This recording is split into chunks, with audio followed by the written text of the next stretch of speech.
दोस्तों, income tax के अंदर आपको ये गोल्डन चांस दिया गया है कि अगर आपकी पुरानी आईटीआर्स मिस हो गई हैं तो आप उनको फाइल कर सकते हैं।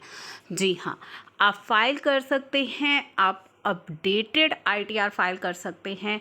अपडेटेड आईटीआर में आपको क्या ध्यान रखना है कि आपकी जो इनकम है अगर वो दिखाना आप भूल गए हैं, यानी कि आप अपनी टैक्स लायबिलिटी को इंक्रीज़ करना चाहते हैं, तभी आप अपडेटेड आईटीआर को फाइल कर सकते हैं। ठीक है, तो ई filing of updated ITR under section 139(8)A enable कर दी गई है आईटीआर 7 के लिए भी, यानी कि अब सभी आईटीआर्स के लिए अपडेटेड आईटीआर इनेबल कर दी गई है। किस असेसमेंट ईयर के लिए फैसिलिटी आपके पास अवेलेबल रहेगी? आपके लिए रहेगी असेसमेंट ईयर 2021, 21-22।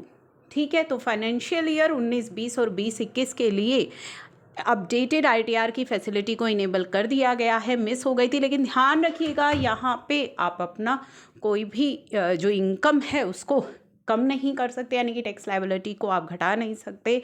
रिफ़ंड के लिए एप्लीकेबल नहीं है अपडेटेड आईटीआर।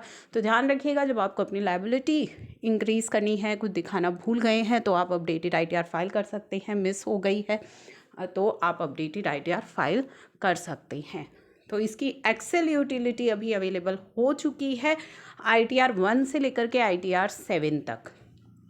अब यहाँ पे आपको क्या करना है, डाउनलोड्स में जाना है और अपनी जो भी एप्लीकेबल आईटीआर है वो फाइल करनी है।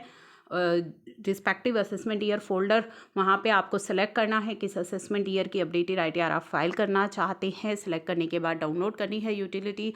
अब प्रिपेयर करना है अपनी अपडेटेड आईटीआर को और आपकी एक्सएमएल या JSON फाइल आपको अपलोड करनी है। अपने इनकम टैक्स अकाउंट को लॉगिन करने के बाद उस फाइल को अपलोड करना है और फाइल कर देना है।